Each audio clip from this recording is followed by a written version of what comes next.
Sir, കേരളത്തിലെ ഇപ്പോൾ UDF അധികാരത്തിൽ വരുമെന്നുള്ളത് ഏതാണ്ടൊരു തറപ്പിച്ച മട്ടിലാണ് നമ്മൾ നിൽക്കുന്നത്. ഇപ്പോഴത്തെ കാണുന്ന വോട്ടിംഗ് പെർസെൻറ്റേജും മണ്ഡലങ്ങളുടെ വോട്ടിംഗ് പെർസെൻറ്റേജിൻ്റെ രീതിയൊക്കെ കാണുമ്പം ഏതാണ്ട് അത് അംഗീകരിക്കാതിരിക്കാൻ നിവൃത്തിയില്ല. അപ്പോൾ ഇനി അടുത്ത പ്രശ്നം സർ, കേരളത്തിന് ആരായിരിക്കും UDFൻ്റെ മുഖ്യമന്ത്രിയായിട്ട് വരാൻ പോകുന്നു എന്നുള്ളതായിരിക്കും. ആ മുഖ്യമന്ത്രി കേരളത്തെ സംബന്ധിച്ചിടത്തോളം വളരെ പ്രധാനപ്പെട്ട ഒരാളാണ്. കാരണം അകത്ത് നടക്കുന്ന മത്സരങ്ങൾ, തൊഴുത്തിൽ കുത്തുകൾ ഇതെല്ലാം നിയന്ത്രിക്കണം. വിവിധ ധ്രുവങ്ങളിൽ നിൽക്കുന്ന ചില പാർട്ടികളെ അദ്ദേഹത്തിന് ഒന്നിച്ചു കൊണ്ടുപോകണം. ശക്തമായൊരു പ്രതിപക്ഷം വരാൻ പോവുകയാണ്. എന്തായാലും BJPയുടെ ആളുകൾ ഉൾപ്പെടെ അതിനകത്ത് അസംബ്ലിയിൽ കാണും. അപ്പോൾ അതെല്ലാം നയിക്കുന്നതിന് കരുത്തനായ ഒരു മുഖ്യമന്ത്രി, എല്ലാവരും പറയുന്നുണ്ട് ഇപ്പോഴത്തെ കരുത്തൻ VD സതീശനാണെന്ന്. പക്ഷേ പല യോഗങ്ങളിലും പറഞ്ഞു കേൾക്കുന്നത് രമേശ് ചെന്നിത്തലയെന്നാണ്. കെ സുധാകരൻ മുതൽ ശ്രീ കുര്യൻ വരെ പരസ്യമായി പറഞ്ഞു കഴിഞ്ഞു പറ്റിയ ആൾ രമേശ് ചെന്നിത്തലയാണ്. എന്തിന് LDFിലെ മുഖ്യമന്ത്രി നിശ്ചയിക്കാറുള്ള വെള്ളാപ്പള്ളിയും പറഞ്ഞു കഴിഞ്ഞു UDFൻ്റെ മുഖ്യമന്ത്രിയായി വരേണ്ടത് രമേശ് ചെന്നിത്തലയാണ്. NSSനും രമേശ് ചെന്നിത്തലയാണ് പ്രിയം. ഇത് എങ്ങനെ ഒത്തുകൊണ്ടുപോകാൻ പറ്റും സാർ? സാർ, എൻ്റെ ഒരു പ്രശ്നം വെച്ചാൽ എനിക്ക് തോന്നുന്നത് ഇപ്പം കോൺഗ്രസിൻ്റെ മുഖ്യമന്ത്രി ആരാണെന്ന് തീരുമാനിക്കുന്നത് ഹൈക്കമാൻഡല്ല, KPCCയും അല്ല, പാണക്കാട് തങ്ങളാണ്. അത് വളരെ ക്ലിയറായ കാര്യമല്ലേ. കാരണം 22 സീറ്റ് സാറിൻ്റെ ഒബ്സർവേഷനിൽ ലീഗിനുണ്ട്. പിന്നെ ബാക്കി എത്ര വേണം? 40 സീറ്റോ 41 സീറ്റോ പിടിച്ചാൽ പോരെ, ബാക്കി എല്ലാവരും കൂടെ. തീർച്ചയായിട്ടും എന്ന് പറഞ്ഞാൽ ഏതാണ്ട് 50% പിന്നെ ലീഗ് തന്നെ പിടിക്കുകയാണ്. അപ്പോൾ ലീഗിനെ സംബന്ധിച്ചിടത്തോളം ലീഗ് ഡിക്റ്റേറ്റ് ചെയ്യും ആരായിരിക്കണം മുഖ്യമന്ത്രി. കേരള കോൺഗ്രസും മറ്റ് പാർട്ടികളും കൂടെ ഒരു 10 സീറ്റ് എന്തായാലും പിടിക്കും. അപ്പോൾ അവരും സ്വാഭാവികമായും മുസ്ലിം ലീഗിൻ്റെ ഒപ്പം നിൽക്കും. അപ്പോൾ 21 22 ആയാലും അത് 32 കൂട്ടാം. സാറേ, ഇപ്പോൾ ലീഗ് തീരുമാനിക്കുന്ന സാധ്യതയെക്കുറിച്ചാണ് സാറോട് പറയുന്നത്. ഇപ്പോൾ രമേശ് ചെന്നിത്തല NSSന് അഭിമുഖനാണ്, SNDPക്കും അഭിമുഖനാണ്. മറ്റ് പല ഇപ്പോൾ തന്നെ PJ കുര്യൻ രമേശ് ചെന്നിത്തലയുടെ പേര് പറഞ്ഞു, K സുധാകരൻ പരസ്യമായി പറയുന്നു. ഇതൊക്കെയാണല്ലോ അവിടുത്തെ ഒരു സ്ഥിതി. തീർച്ചയായിട്ടും. അപ്പം പിന്നെ മുഹമ്മദ് നിയാസ്, നമ്മുടെ എറണാകുളം DCC പ്രസിഡന്റ്, അദ്ദേഹം VD സതീശൻ്റെ പേര് ആദ്യം പ്രസൻറ്റ് ചെയ്തു. ലിജു പറഞ്ഞു ഒന്നും തീരുമാനം എടുത്തിട്ടില്ല, അദ്ദേഹത്തിൻ്റെ വ്യക്തിപരമായ അഭിപ്രായമാണ്. അപ്പോൾ അണിയറയിലെ എല്ലാവരും ആയുധങ്ങൾ സുരുക്കൂട്ടിക്കൊണ്ടിരിക്കുകയാണ്. യുദ്ധത്തിന് മുമ്പ് ആയുധങ്ങൾ വേണമല്ലോ, കഴിയുന്നത്ര മാരകമായ ആയുധങ്ങൾ തന്നെ അവർ കൈവശപ്പെടുത്തും. തീർച്ചയായിട്ടും ഒരു യുദ്ധത്തിലേക്ക് പോവുകയും ചെയ്യും. ഇവിടെ ഇപ്പോഴേ സ്റ്റേജിൽ 2 പ്രതിയോഗികളേ ഉള്ളൂ, രമേശ് ചെന്നിത്തലയും VD സതീശനും. സാറേ, രമേശ് ചെന്നിത്തല പൊതുസമൂഹത്തിന് അഭികാമ്യനാണ് പൊതുവെ. അപ്പോൾ ഞാൻ പല ആളുകളോടും ചോദിച്ചിട്ടുണ്ട്, എന്താണ് കേരളത്തിലൊരു മുഖ്യമന്ത്രി ആകാൻ നിങ്ങൾ പ്രിഫർ ചെയ്യുന്ന ആരാണ്? അഭിഭാഷകരോട് ചോദിച്ചിട്ടുണ്ട്, അധ്യാപകരോട് ചോദിച്ചിട്ടുണ്ട്, ബിസിനസ്സുകാരോട് ചോദിച്ചിട്ടുണ്ട്, അങ്ങനെ പലരോടെയും. അവരിലെല്ലാവരും പറഞ്ഞത് ഈ വിവാദങ്ങളൊക്കെ നിൽക്കുമ്പോഴും രമേശ് ചെന്നിത്തലയാണ്. അതിൻ്റെ കാരണം എന്താണെന്ന് വെച്ചാൽ രമേശ് ചെന്നിത്തല വളരെ ഫ്ലെക്സിബിളാണ്. തീർച്ചയായും എല്ലാവരുമായിട്ട് ഇടപഴകുന്ന ആളാണ്, യാതൊരു അഹങ്കാരമുള്ള മനുഷ്യനല്ല, വളരെ അപ്രോച്ചബിളാണ്. ആരുടെയും വേദന ഹർട്ട് ചെയ്തുകൊണ്ട് രമേശ് ചെന്നിത്തല ഇതുവരെ ഒന്നും പറഞ്ഞിട്ടില്ല. എത്ര കടുത്ത വിമർശനം വന്നാലും സംയമനം പാലിക്കുന്ന ആളാണ് രമേശ് ചെന്നിത്തല. തീർച്ചയായിട്ടും. അതേസമയം VD സതീശന് വളരെ ഷാർപ്പ് ഷൂട്ടറാണ്. അദ്ദേഹം തുറന്ന അഭിപ്രായം പറയുന്ന ആളാണ്. ഇപ്പോൾ VD സതീശന് കിട്ടിയിരിക്കുന്ന ഒരു പരിവേഷം ധീരനായ ഒരു പടനായകൻ്റെ പരിവേഷമാണ്. രമേശ് ചെന്നിത്തലയ്ക്ക് കിട്ടിയിരിക്കുന്ന പരിവേഷം തന്ത്രജ്ഞനായ ഒരു രാഷ്ട്രീയ നേതാവിൻ്റെയാണ്. ഇവിടാണ് പ്രശ്നം. അപ്പോൾ ഇവിടെ പിന്നെ VD സതീശൻ്റെ ഒരു മഹത്വം ലീഗ് കാണുന്നതിൻ്റെ ഒരു കാരണം നമ്മുടെ വെൽഫെയർ പാർട്ടി, നമ്മുടെ മൗദൂദിയുടെ പാർട്ടി, അവരെ സ്ട്രോങ് ആയിട്ട് ഡിഫെൻഡ് ചെയ്തത് VD സതീശനാണ്. വെള്ളപൂശി വിളിപ്പിച്ചു. രമേശ് അതിന് പോയിട്ടില്ല. രമേശിന് അറിയാതെ അപകടമാണെന്ന് തോന്നി. ലീഗിനും VD സതീശനെ ഇഷ്ടമാണ്. കാരണം VD സതീശൻ മുഖ്യമന്ത്രിയായി വന്നെങ്കിലേ ഹിന്ദുക്കളുമായിട്ടുള്ള ഫൈറ്റ് നടക്കത്തുള്ളൂ. വളരെ സിമ്പിളാണ്. പൊളിറ്റിക്കൽ ഇസ്ലാമിനെ ഇവിടെ പേട്രണൈസ് ചെയ്യണമെങ്കിൽ അത് രമേശിനെ കൊണ്ട് പറ്റത്തില്ല. തന്നെയല്ല, രമേശ് ഒരു പ്രാവശ്യം മുഖ്യമന്ത്രി ആയാൽ അതിതന്ത്രശാലിയാണ്. പിന്നെ രമേശിനെ ഡിക്റ്റേറ്റ് ചെയ്യാൻ പറ്റുകയില്ല. രമേശിന് കാര്യങ്ങൾ ചെയ്യാൻ അറിയാം. പിന്നെ കേന്ദ്ര നേതാക്കളുമായിട്ട് നല്ല ബന്ധമുണ്ട്, ഹൈക്കമാൻഡിൽ നല്ല പിടിപാടുണ്ട്. സാറേ, ഹൈക്കമാൻഡ് ഒരു പ്രസക്തമേ അല്ല കേരളത്തിൽ.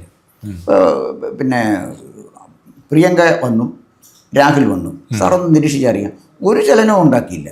മനോരമയിലും മാതൃഭൂമിയിലും ചില വാർത്തകൾക്കപ്പുറം പൊതുസമൂഹം ഈ രാഹുൽ ഗാന്ധിയുടെ സ്റ്റേറ്റ്മെൻറ്റ് എടുത്തിട്ട് പോലുമില്ല.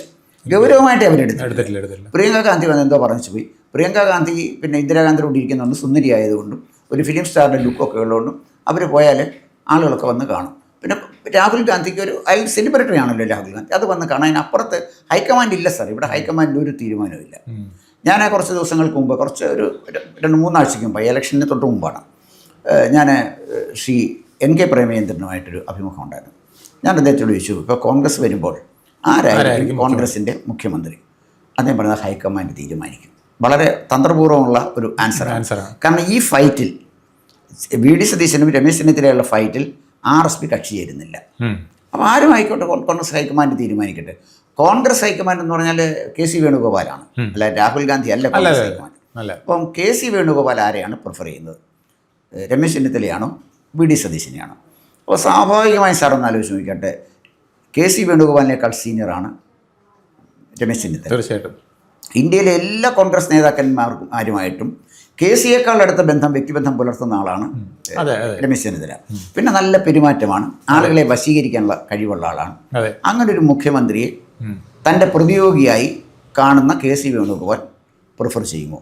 അതാണ് എൻ്റെ ഒരു ചോദ്യം. അത് സാർ ആലോചിക്കണം, നമ്മുടെ ഒരു ഡിസ്കഷനാണ്. അപ്പോൾ സാർ അഭിപ്രായം പറയുമ്പോഴേ കൃത്യമായിട്ട് എനിക്ക് പറയാൻ പറ്റുള്ളൂ.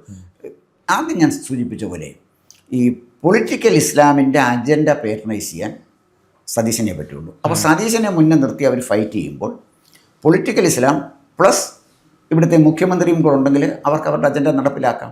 അതുകൊണ്ട് ലീഗ് സ്വാഭാവികമായും പ്രിഫർ ചെയ്യാൻ സാധ്യത VD സതീശനെയാണ്. കാരണം അവർക്ക് നിയന്ത്രിക്കാൻ പറ്റും. ഇതിലെല്ലാം ഉപരിയായിട്ട് ഞാൻ സാറിന് സൂചിപ്പിച്ച പോലെ തന്നെ ഒരു പൊളിറ്റിക്കൽ ഇസ്ലാമിനെ ഒരു സംരക്ഷണ വലയം ഒരുക്കാൻ സതീശനെ കഴിയുന്നുള്ളതാണ്.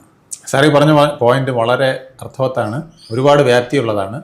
കാരണം മുസ്ലിം ലീഗ് അധികാരത്തിൽ വരുന്നത് വെറുതെ മന്ത്രി കസേരയിൽ ഇരിക്കാനല്ല, കേരളം നന്നാക്കാനുമല്ല, അവരുടെ വിഭാഗങ്ങളെ നന്നാക്കാനുമല്ല, അവരുടെ രാഷ്ട്രീയ താല്പര്യങ്ങൾ സംരക്ഷിക്കുന്ന ചില വ്യക്തികൾ, ചില സ്ഥാപനങ്ങൾ, അതിനേക്കാൾ ഉപരി അവരുടെ മതപരമായ ആശയങ്ങൾ നിലനിർത്തുന്ന വലിയ ചില ദേശീയ അന്തർദേശീയ പ്രസ്ഥാനങ്ങൾ, ഇവരുമായി ബന്ധപ്പെട്ടാണ് ലീഗിൻ്റെ മന്ത്രിസ്ഥാനത്തിൻ്റെ കഥ പോകുന്നത്.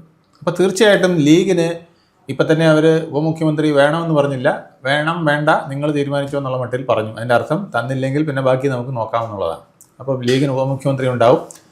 ലീഗിൻ്റെ പുറമേ ഒരു മുഖ്യമന്ത്രി ഉണ്ടാകുന്നില്ല, ആ മുഖ്യമന്ത്രിയുടെ പിന്നിൽ നിന്ന് നയിക്കുന്നത് ലീഗായിരിക്കും. അപ്പോൾ ലീഗിന് ഉപമുഖ്യമന്ത്രിയും മുഖ്യമന്ത്രിയും ഫലത്തിലുണ്ടാകുന്നതിന് തുല്യമാണ്.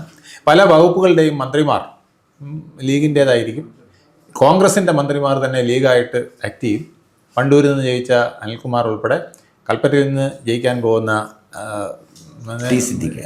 സിദ്ദിഖ് ഉൾപ്പെടെ ഉള്ളവർ മന്ത്രിമാരായേക്കാം. ആ മന്ത്രിമാരെല്ലാം വോട്ട് ചെയ്ത് ജയിപ്പിച്ച ആളിനെ പ്രസ്ഥാനത്തെയും ആണോ അതോ ഹൈക്കമാൻഡിൻ്റെയോ അല്ലെങ്കിൽ കേരളത്തിലെ ജനങ്ങളുടെ സന്ദേശത്തെയോ ആണോ സ്വീകരിക്കാൻ ചോദിച്ചാൽ നമുക്ക് വ്യക്തമായിട്ടറിയാം, തന്നെ ജയിപ്പിച്ച ആളിൻ്റെ താല്പര്യങ്ങൾ സംരക്ഷിച്ചില്ലെങ്കിൽ അടുത്ത തവണ സീറ്റില്ല, വോട്ടില്ല, ജയവും ഇല്ല.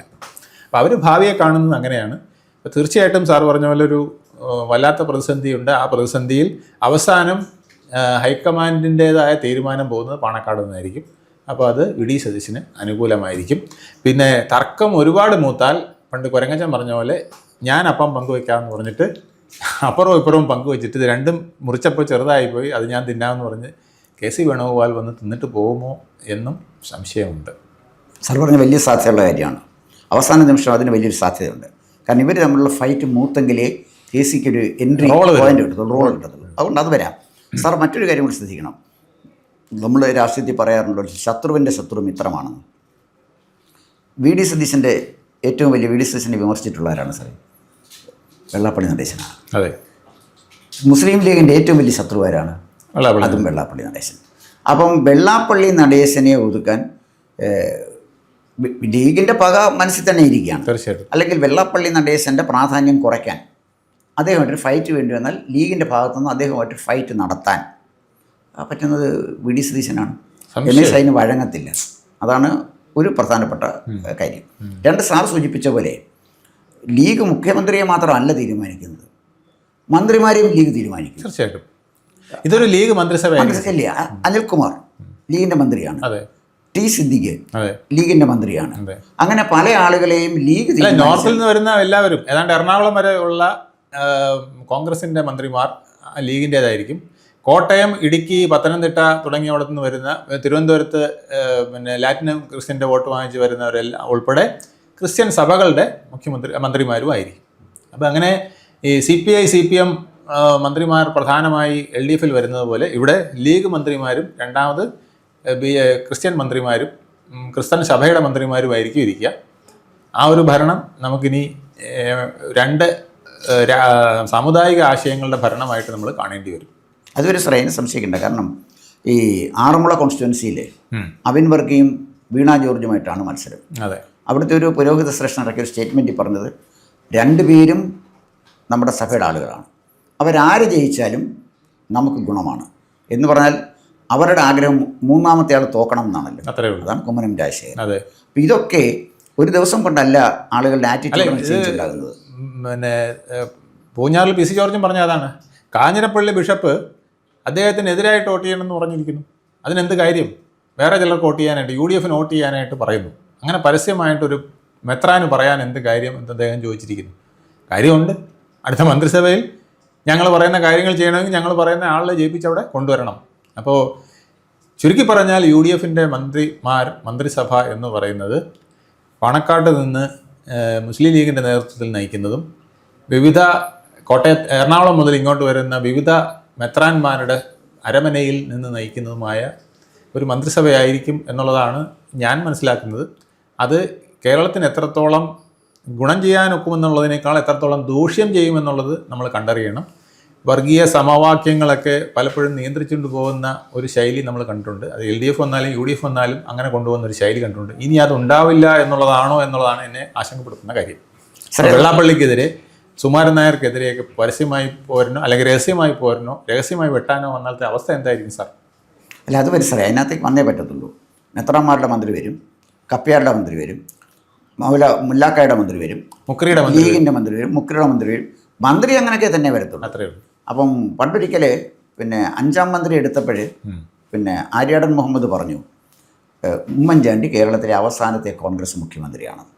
ഇപ്പോഴത്തെ ഒരു സാഹചര്യം കണ്ടിട്ട് എനിക്ക് തോന്നി, ഈ പോക്ക് കണ്ടിട്ട് ഈ അണിയറയിൽ നടക്കുന്ന നീക്കങ്ങൾ കണ്ടിട്ട് എനിക്ക് തോന്നുന്നത് ഈ 2026 സത്യപ്രതിജ്ഞ ചെയ്ത് അധികാരമേൽക്കുന്ന UDF മന്ത്രിസഭയാണെങ്കിൽ അത് കോൺഗ്രസിൻ്റെ അവസാനത്തെ മന്ത്രിസഭയായിരിക്കും. അല്ല, അവസാനത്തെ മന്ത്രിസഭ ഞാൻ ആര്യാടൻ മുഹമ്മദ് എന്ന കിസിഞ്ചർ പറഞ്ഞ കേരളത്തിലെ കോൺഗ്രസിൻ്റെ കിസിഞ്ചർ പറഞ്ഞ വാക്കിനെ വിശ്വസിക്കുകയാണ് സാർ. അവസാനത്തെ മന്ത്രി ഉമ്മൻചാണ്ടി ആയിരുന്നു. ഇനി വരുന്ന മുഖ്യമന്ത്രി തൊപ്പി വയ്ക്കാത്തൊരു ലീഗ് മന്ത്രി ആയിരിക്കും എന്നുള്ളതേ വ്യത്യാസമുള്ളൂ. കോൺഗ്രസിൽ നിന്ന് വരുന്ന തൊപ്പി വയ്ക്കാത്തൊരു ലീഗ് മന്ത്രി. അങ്ങനെ ലീഗിൻ്റെ ഒരു നോമിനി വരട്ടെ.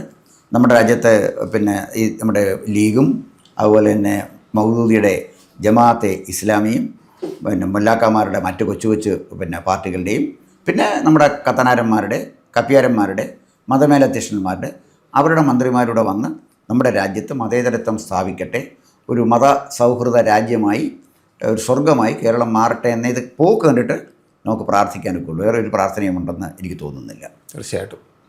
നമസ്കാരം സാർ. കൂടുതൽ വാർത്തകളും വിശേഷങ്ങളും നേരിട്ട് ലഭിക്കാൻ ജനങ്ങളിൽ നിന്ന് ജനങ്ങളിലേക്ക് ജനഭൂമി ന്യൂസ് സബ്സ്ക്രൈബ് ചെയ്യൂ. ബെൽ ബട്ടൺ അമർത്താനും മറക്കരുത്.